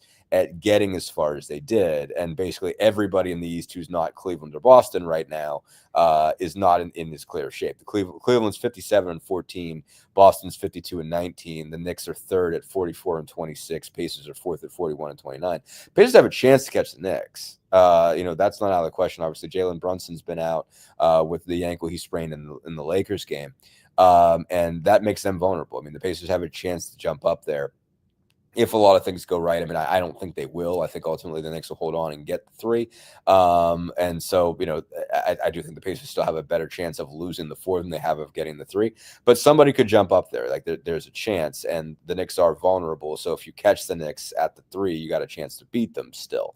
But basically the question now though is, could you get Boston if you're in that position? If you manage to win, if you're the 6, the Pacers would fade to the 6 and catch the Knicks at the 3, and they win that game, they win that series. Again, could you get Boston if you've got to go there 4 out of 7? And Boston's a little bit more vulnerable than they were a year ago, but they're still pretty good. They're still really good. And so again, they've won 52 games. I mean, they'll probably win, close to 60 by the time it's all said and done. The Cavs are going to be close to 65, if not more than that. So it's, can you catch one of those teams in an Eastern Conference semis? I don't know that you can. I think it's just, my guess, it's going to be Cleveland and Boston in the East. And so, I mean, if you're the Pacers, if you win a series, if you win a first round series, you get to the semifinals and you lose to one of those teams, I think you got to feel pretty good about yourself. I think you feel pretty good about that year. I don't think they're any worse than they were a year ago. I think it's just one team is a lot better than they were and has risen up to the point of being, one of 2 prohibitive favorites in the league. If you look at the West, it's quite different, because it is maybe a little like the East was last year, but even a bigger chasm than that, because the Thunder, 13.5 game lead over the second place Rockets. I mean, that's astounding. Yeah. And the West is deeper than the East was, last year. I mean, like last year, the West was, the East was really close, but again, nobody won more than 50 games. You got a chance of having a couple crack the 50 mark from 2 to 4. So, basically the Lakers could still do it. The Nuggets could still do it. The Rockets could still do it. All those teams have a chance of cracking 50 wins, and they all look really good. But the Thunder have been fantastic. They've won 6 in a row, 9 of their last 10, they're 59-12. I mean, if they run the table, that's 70 wins. That's so you're thinking, that's Chicago Bulls level. And so, Jordan's Bulls level, stuff. And even if they fall short of that, you're talking, one of the great regular seasons that you've seen. And Cleveland's right there behind them. Cleveland's got 57 wins, the Thunder at 59. They are rolling. And I think a lot of people think, well, because they haven't done it before, because they don't necessarily have a superstar after Shai Gilgeous-Alexander, and he obviously is up there. But they've got a lot of really good players, and they really guard. They've got a team that really, really plays defense, and then a superstar, the leading scorer in the league. So they've got the pieces. They're very young. I think everybody's sort of view as to why they're not a prohibitive favorite to win the whole thing, is they're still young. They got bounced, I think, in the semis last year by the Mavericks. They haven't been all the way there yet. I mean, they've been a playoff team, but it's a question of, okay, well, what does it look like when you go the distance, when you're talking about what games get to be like when you're in the conference finals, and then when you're in the finals, when it really dials up even another notch, beyond where you are when you start the playoffs. So, I remember just hearing at the deadline, people saying, well, both teams aren't afraid of the Thunder. Maybe they should be. Maybe they really should be, because maybe these guys are this good. And so, they've got they've got a real chance to win the whole thing. And so, but on the flip side of that, there are obviously dangerous teams in the West below them. The Lakers are certainly, when they've been at full strength with Luka and LeBron together, they are a force. So certainly you'll see what that looks like when it gets into playoff mode. They've got some weaknesses, but I think they've certainly gotten healthy and gotten a few of their guys to really defend. who am I thinking of? Rui Hachimura, Jared Vanderbilt's come back and I think made an impact. They've got really good pieces. Austin Reeves is great as a third scoring option. I think he gets to really take advantage of the creativity that LeBron and Luka have. And so they look like a force. Denver obviously has Joker, who's just doing utterly insane things. I mean, we had a 30-20-20 night, which is just utterly wild. He was top 3 in points, assists, and rebounds. I mean, that's just unheard of, absolutely unheard of. Like Wilt would do that from time to time, but that's it. And he as a passing big man, he's incredible. And they're starting to come around. And Houston's one of the hardest playing teams in the league. I mean, that's one of those groups that, piled up enough, top 10 picks, and now they're all coming together, and those guys are really, really guard, and they come at you in waves too, because it's like they've got okay scorers, but I mean, like bring guys like Eamon Thompson and Torrey Eason off the bench that can come out and just harass the heck out of you, on top of what they already have, with guys like Dylan Brooks, in their starting lineup. They've got Sengun, they've got Jabari Smith, I think is obviously a real good player, member from Auburn. Jalen Green is really growing up as a scorer. Those guys are tough, and Memphis is tough. Golden State's getting it together with since the Jimmy Butler trade. That's really helped them rise up. Minnesota's 41-31. That's still a problem. I mean, Minnesota, if they were, they'd be right there with Indiana, Milwaukee, and Detroit if they were in the East, and they're in the West. They're looking at a play-in game, and so that tells you just how tough that league is right now. So yeah, the West looks brutal. Those playoffs are going to be brutal, but Oklahoma State looks fantastic. Yes, they do. We've got the great Dustin Dopirak from the Indy Star with us. We've got to take a quick break, and we'll be back with more from the Hard Truth Distilling Company studios on Indiana Sports Beat Radio right after this. Located on 325 acres in beautiful Brown County, Indiana, Hard Truth Distilling Company is the biggest and the best craft distillery around. While Hard Truth is already known for producing internationally awarded whiskeys and spirits like Hard Truth's sour mash bourbons, sweet mash, and hard road ryes, as well as their cinnamon vodka and the always popular toasted coconut rum. Hard Truth Distillery offers so much more.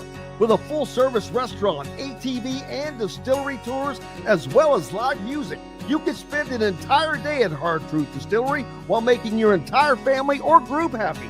And that's the Hard Truth.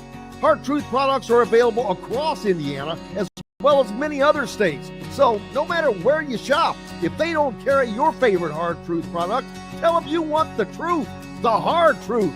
Hard Truth Distilling Company encourages you to enjoy all of their products responsibly and to never drink and drive. If you're looking for a new home in the Indianapolis area, you need Cheryl Sizemore from Brick and Ivy Realty. Cheryl Sizemore has over 2 decades of experience, and that could be the difference in getting the home you want in today's tough housing market. Reach out to Cheryl at CherylSizemore@gmail.com or 317-701-0838. That's 317-701-0838. Let Cheryl Sizemore sell or find your new home today. Whether it's a night out with the family, after work with colleagues, or catching the game with friends, Bubba's 33 is the place for you. Bubba's 33 offers a mouthwatering menu of selections that are all made from scratch every day. The portions are big, but the prices are small. And with over 50 big screen TVs, you'll never miss the big game. Bubba's 33, pizza, burgers, beer. Andy Moore Honda is Bloomington's #1 Honda dealer for a reason. Buy a new Honda and get a 3-month break from car payments. That's right, no payments for 90 days. That includes the all-new, all-electric Honda Prologue, and you get it for just 0.9% financing. Or the 2024 Honda Ridgeline Black Edition or the Honda Accord LX, both for just 1.9% financing. Get more to your door from AndyMooreHonda.com, Bloomington's #1 Honda dealer and your best place for new and used vehicles. Welcome back to the Hard Truth Distilling Company studios on this Monday, one of the last Mondays in March, but not the last Monday in March. It sure doesn't feel like March, Dustin. Dustin Dopirak from the Indy Star with us. Man, a lot going on in college basketball. Did you get to catch any of the tournament over the weekend? I got to catch a lot of the tournament over the weekend. That's all I did other than cover Pacers games. Lots of fun games. I had a feeling going into this tournament, and I said it multiple times, that this was going to be a chalky tournament. I think a lot of that comes from what NIL has done, or the transfer portal more specifically has done. We see more teams that are more what's the word I'm looking for? Loaded. Peril, they're yeah, equalized out there. But yeah, and it's still fun though. These games are close, and it's becoming a tournament not like it used to be. And I think it's going to stay closer to this way than having as many upsets as we're accustomed to having. I mean, probably. But I guess the thing is, every time we think this is how it's going to be, that doesn't last. Right. You know, I've seen so many of these stories. It's like, is this what it's going to be now? And like, I feel like there's years where it was totally chaotic. It's like, is the tournament always going to be this messy? Like, I don't know. Something else will change. I mean, like we see, like obviously the landscape is shifting so fast that we don't know. And obviously coming forward, I mean, it might. What might make it chalkier depends on just how everything goes with the settlement and how everything goes there. But obviously the financial issue is going to have an impact. But, you know, in the same way, these are still, you know, 1-game deals. These aren't best of 7 series. So there's always the possibility, you know, for chaos of some kind. I mean, I was really kicking myself for not picking McNeese State, you know, because I was like, because mostly because the reason I didn't, I was like, well, Will Wade's leaving that job. Like, they're not going to play for him, you know? And I'm like, wait a minute. And like, it wasn't until like after he went, I'm like, first off, like those guys, if they play for Will Wade in the first place, like, you know, they know what they're in for. Number one. Number two, strong ass offers. Yeah, strong ass offers. And not only that, like Will Wade's a killer, you know, like at the end of the day, you know, like if that means breaking rules or whatever, like that's who Will Wade is. And so like all those guys signed up for that. So it's like, all right, he's leaving. Well, yeah, that's number one. That's kind of what I expected. Number two, what I was hoping for was that he's going to bring me. And I didn't even like, for some reason, I didn't really process that that's obviously it. Like they were all auditioning for North Carolina State scholarships, you know. Like that's what that was, or other scholarships, and he said that very thing. He said, "Hey, you guys need to play for you know, for yourself, for your." I mean, he laid it out, and some people can look at that as a breath of fresh air. Yeah, why I didn't think that when I was filling out my bracket, I don't know. I really don't. I really feel stupid about that, and I feel the need to confess how dumb I was for not seeing that was going to happen. But I mean, but to that end, that's going to happen again. You know, there are going to be more McNeese States. There are going to be, you know, teams, you know, players playing for guys they know are moving up and that they know that they're getting an opportunity to go and make themselves a whole lot of money next year. You know, the guys that might have been overlooked, you know, get themselves in the tournament and, you know they have a chance of making it. Now, you know, there's going to be issues of, you know, what kind of facilities they have to improve themselves where they're at a mid-major. But, you know, that's something that's on the line now, you know, for those mid-major players is the opportunity to transfer up and, you know, get themselves a big NIL offer. And so that's going to be in the mix. So, you know, like there are all these permutations and, you know, when it seems like in a year like that, it seems like it's aligning so that all the power you know, conference teams are taking advantage of how all that data that's all kind of lining up for them. But it could change, you know, it could change. And I think, you know, we'll see what that looks like. I mean, I think again, every year we start to presume that we have a sense of where things are going to go and that this is going to be the way it is. And it could be, and it could not, you know, sometimes those things end up set in stone for a little while and sometimes they're not.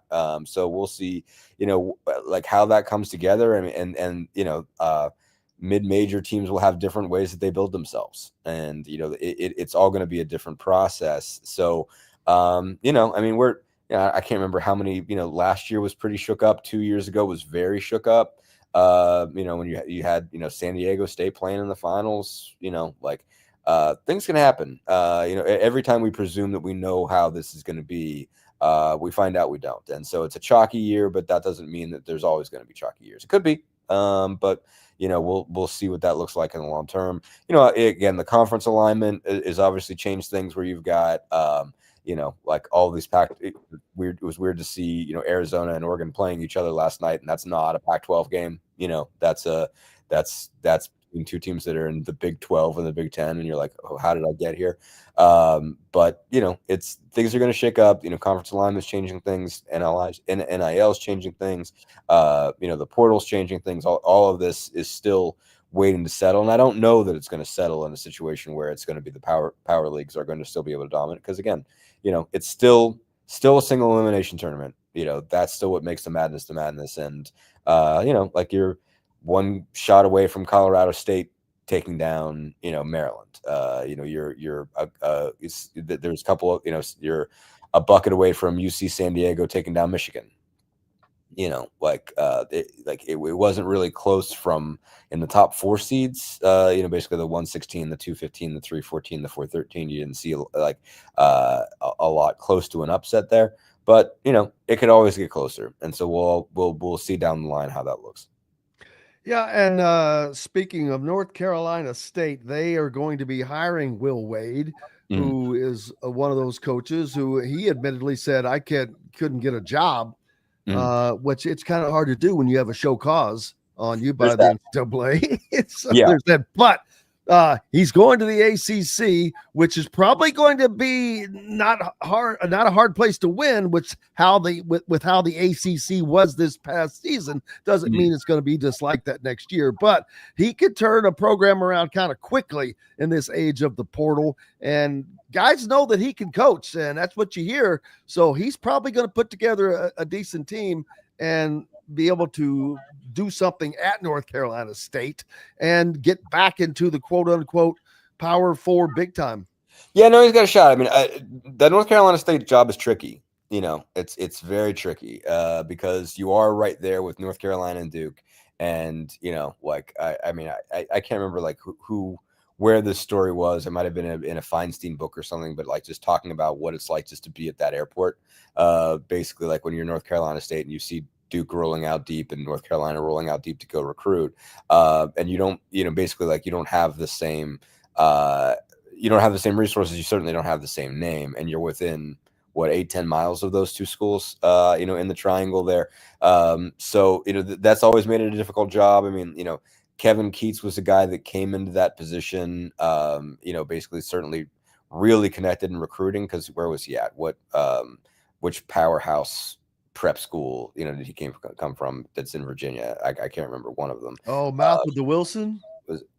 It's Oak Hill. That's what it was. Mouth of the Wilson. Yeah. That's where it is. It's Oak Hill Academy, which, basically was Montverde before Montverde was Montverde.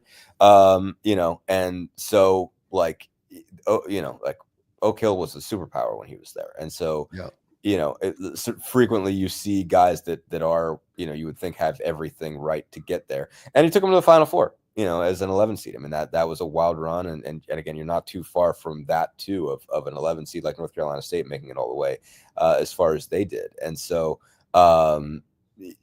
like it's not been an easy job to win at. There have been some really talented coaches that have gone to that job and not made it. So it's not an easy one, but still could. I mean, like obviously in the same breath that you can say, this hasn't worked for them. It hasn't worked for them. It is a program with national championships in some of the wildest ways to get one. Albano and. Even what they won in 74, right? I mean, they think the team that won in between that in that massive UCLA run of dominance. North Carolina State and David Thompson pop in there and take a title.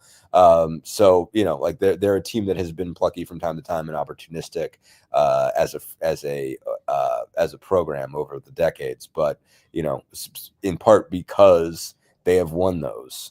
There is high expectation, and they don't get there that frequently, and so it's not an easy job.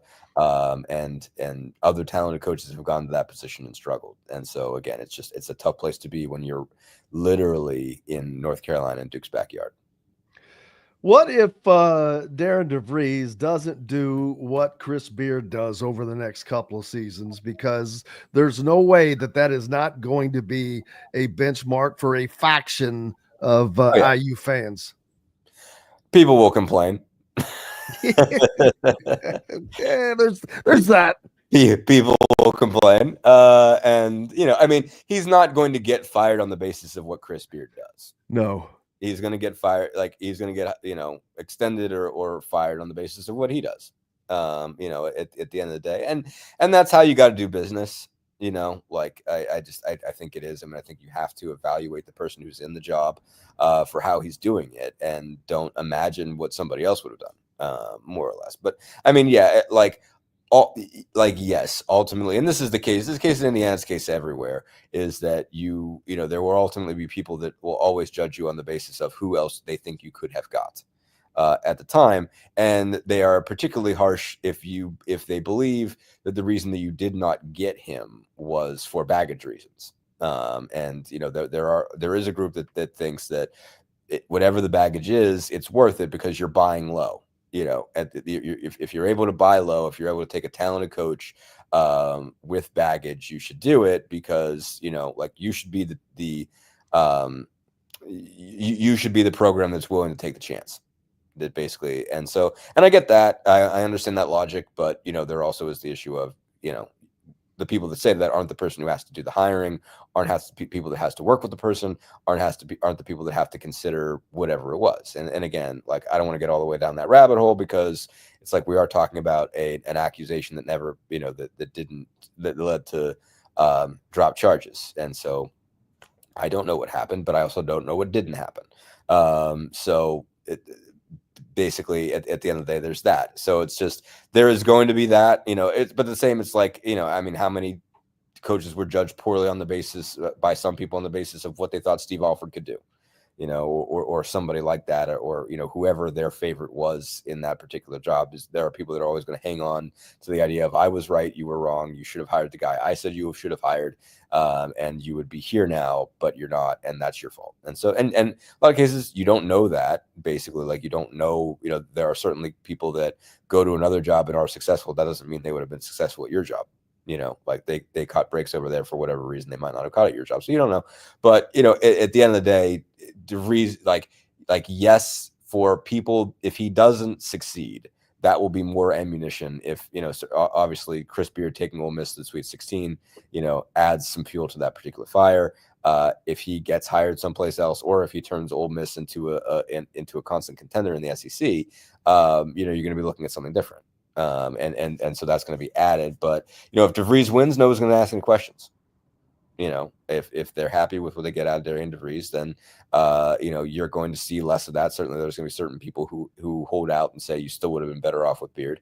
But, if he wins, that's not really going to matter. If he doesn't win, that's just more fuel to it. At the end of the day, he's either going to get fired or he's not, and he's either going to win or he's not. So winning cures everything. There's no doubt about that. One thing I have been surprised by is the lack of Indiana players openly announcing for the portal yet. There's only been Gabe Copps and Malik Renew, I believe. Right. You have Kanan Carlisle, Mackenzie Mbako, Ja'Kai Newton, Miles Rice, Bryson Tucker.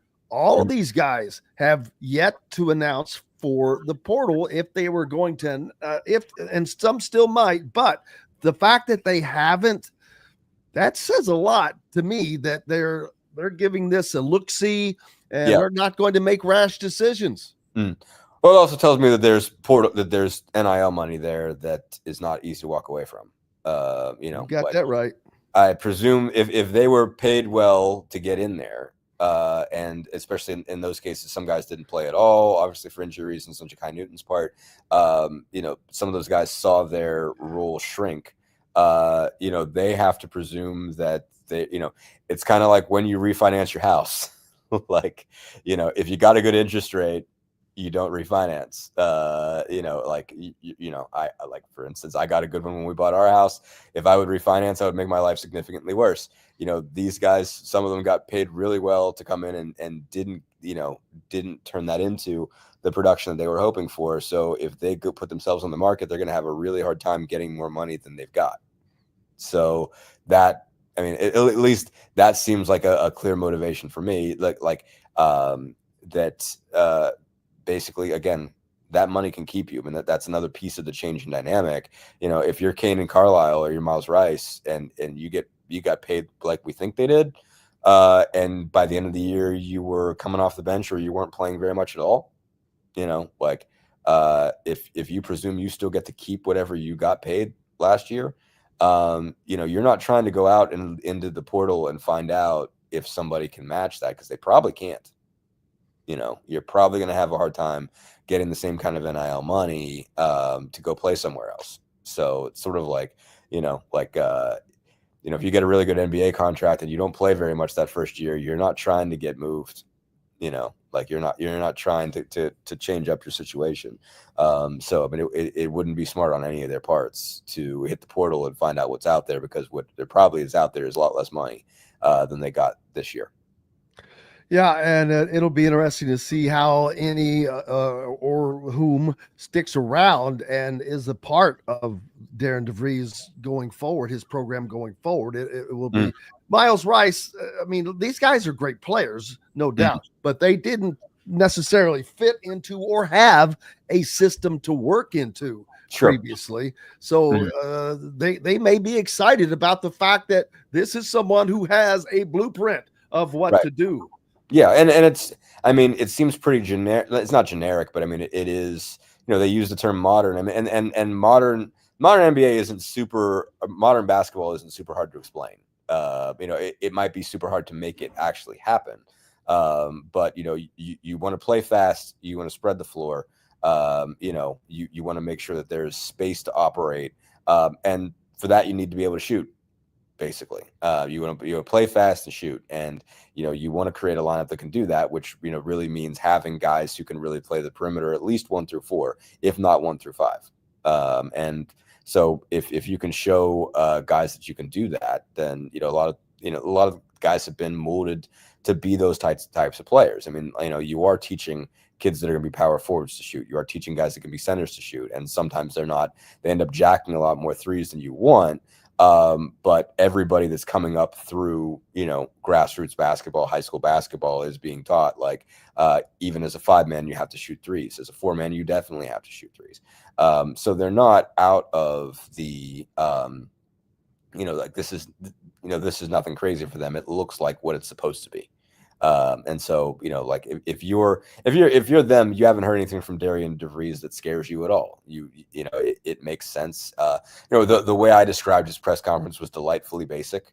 And you know, he didn't say anything that would turn you off, and he answered a lot of questions pretty well. I mean, I think, you know, I feel like anytime I criticized Woodson in general, it was, again, to your point that you just said about having a system, about just feeling like there was basically the recruiting fit, like, you know, basically fueled the system, that you went out and got players that fit the jobs that are, you know, within the way that you operate. And he just said, you know, like when he said, you don't want a collection of players, you want a team. I mean, that was the best line that he had. And that was very, like, that wasn't a speech, you know, that wasn't something that was pre-prepared. It was just, that's what he thinks about basketball. And that wasn't, I don't think he even wrote that as sort of a dig at Woodson by any means. That's just, he just thought that was an obvious thing to say about life in the portal and life in NIL. And so, you know, I like, so he was able to make the very basic case of how you're supposed to function as a college basketball program. And so that, you know, like there's nothing that turns you off if you're a player, you know, like, I don't know what all makes you excited. But all of it is like, yeah, that makes perfect sense. So, you know, he didn't say anything that would make you want to run away and hide if you're a player on that team. Life in the fast lane, baby. What is up next for you, sir?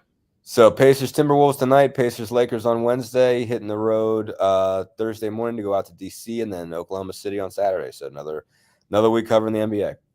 Busy. Appreciate you. Absolutely. Dustin Dopirak from the Indy Star. Make sure you're giving him a follow, be a subscriber, keep local papers alive. We've got more coming up here from the Hard Truth Distilling Company studios on Indiana Sports Beat Radio, and we're back with it right after these messages. Located on 325 acres in beautiful Brown County, Indiana, Hard Truth Distilling Company is the biggest and the best craft distillery around. While Hard Truth is already known for producing internationally awarded whiskeys and spirits like Hard Truth's sour mash bourbons, sweet mash, and hard road ryes, as well as their cinnamon vodka and the always popular toasted coconut rum. Hard Truth Distillery offers so much more. With a full-service restaurant, ATV, and distillery tours, as well as live music, you can spend an entire day at Hard Truth Distillery while making your entire family or group happy. And that's the Hard Truth. Hard Truth products are available across Indiana as well as many other states. So no matter where you shop, if they don't carry your favorite Hard Truth product, tell them you want the truth, the Hard Truth. Hard Truth Distilling Company encourages you to enjoy all of their products responsibly and to never drink and drive. If you're looking for a new home in the Indianapolis area, you need Cheryl Sizemore from Brick and Ivy Realty. Cheryl Sizemore has over 2 decades of experience, and that could be the difference in getting the home you want in today's tough housing market. Reach out to Cheryl at CherylSizemoreSells@gmail.com or 317-701-0838. That's 317-701-0838. Let Cheryl Sizemore sell or find your new home today. Whether it's a night out with the family, after work with colleagues, or catching the game with friends, Bubba's 33 is the place for you. Bubba's 33 offers a mouthwatering menu of selections that are all made from scratch every day. The portions are big, but the prices are small. And with over 50 big screen TVs, you'll never miss the big game. Bubba's 33, pizza, burgers, beer. Andy Moore Honda is Bloomington's #1 Honda dealer for a reason. Buy a new Honda and get a 3-month break from car payments. That's right, no payments for 90 days. That includes the all-new, all-electric Honda Prologue, and you get it for just 0.9% financing. Or the 2024 Honda Ridgeline Black Edition or the Honda Accord LX, both for just 1.9% financing. Get more to your door from AndyMooreHonda.com, Bloomington's #1 Honda dealer and your best place for new and used vehicles. Welcome back to the Hard Truth Distilling Company studios on this Monday. So glad to have you along. Just finished up with Dustin Dopirak and talking some hoops. All kinds of hoops going on. Anybody going to any of the games? Whether I'm talking high school or we've got Indianapolis as a regional site coming up this weekend. Plenty of games to see. Let's see, on Thursday, and this is not in Indianapolis per se, but BYU at Alabama. That's up in New Jersey. And that game is followed by Arizona at Duke. Two big names. Arkansas and Texas Tech. John Calipari, man, moving those Razorbacks along. And then Maryland is taking on Florida. And, buddy, they're going to have to play a little bit better than they did in their win over Colorado State. Florida is my pick to win the national championship. They're a 6.5-point favorite. Duke is a 9.5-point favorite over Arizona. The rest of these games are within 4 or 5 points, which is to be expected. Then on Friday, the next round, Ole Miss versus Michigan State. Michigan State just a 2.5-point favorite over Chris Beard and the Rebels. Tennessee is a 4.5-point favorite against Kentucky, a team that they have lost to twice this season. Kentucky beat Tennessee at home and on the road, FYI. Michigan and #1 Auburn. Man, the Wolverines are 7.5-point underdogs in that game. And then the Boilermakers, they take on #1 Houston. They're also a 7.5-point underdog. So 3 Big Ten teams playing on Friday. 2 of them are underdogs in their games. Both underdogs playing #1 seeds. So we'll see who does what this Thursday and Friday, getting down to the nitty-gritty. I mean, the SEC can still get a bunch of teams into the Final Four.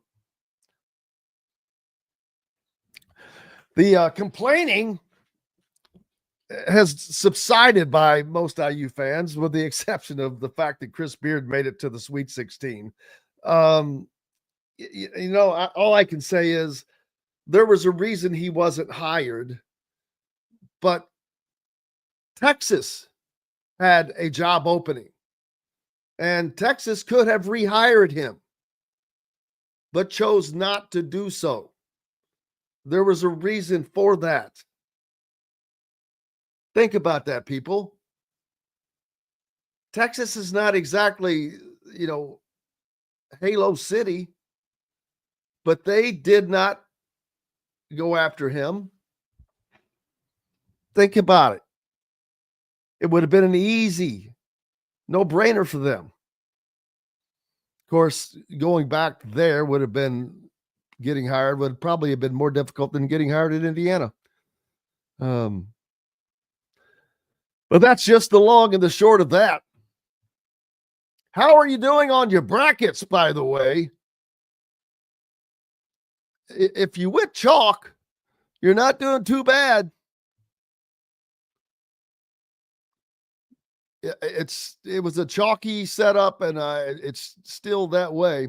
Who are the teams favored to continue winning? Duke is at the top, according to ESPN. I'm still Florida Gators. But Duke looks good, no doubt. Houston looks good, no doubt. Auburn looks good, no doubt. So the number one seeds are all still alive. And they could all make it. Tennessee is a number 2 seed. Alabama, a number 2 seed. Michigan State, a number 2 seed. 3 of the 4 2 seeds are still alive. Kentucky is a 3 seed. Texas Tech is a 3 seed. Only 2 of those 3 remaining. BYU is a 6. Michigan is a number 5 seed, but I have to be honest with you, that was kind of a crappy seeding that they received. Maryland's a 4 seed. And they've got Michigan picked ahead of Maryland as far as ability to win. Arizona, they've got them in 13th out of the remaining teams. Then there's Ole Miss. Purdue and Arkansas bring up the rear of teams that are believed to be able. Purdue's number 15 of the 16 teams, and Arkansas 16 out of 16. Although Arkansas did beat Kansas, but Kansas is not.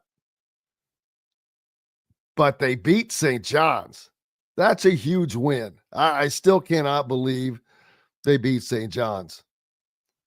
Purdue knocking out Will Wade and McNeese State to move on.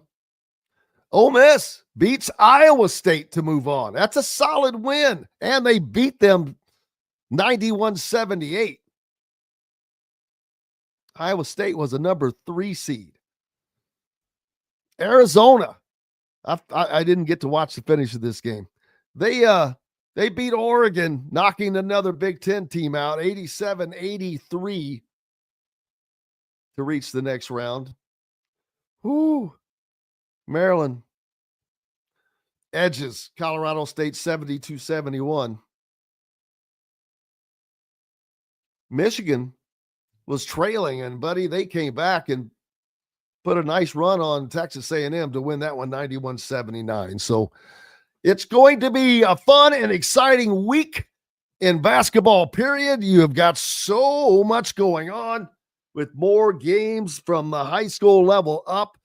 You've got a staff that needs to be put together by new Indiana coach Darian DeVries, and he's going to start putting his roster together. Will we see any more Indiana players put their name in the portal? If we do, that's probably going to be after a post-conversation with Darian DeVries. So we'll keep it up, and we'll stay on it.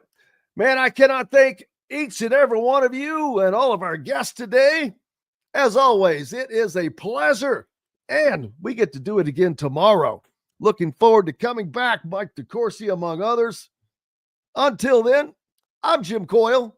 I hope you go out and have yourselves a great day. Until then, I will see you on the radio.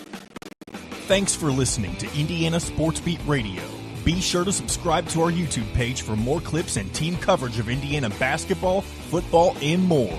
You can also find full episodes and tons of other content on thehoosier.com. We'll see you next time for another edition of Indiana Sports Beat Radio.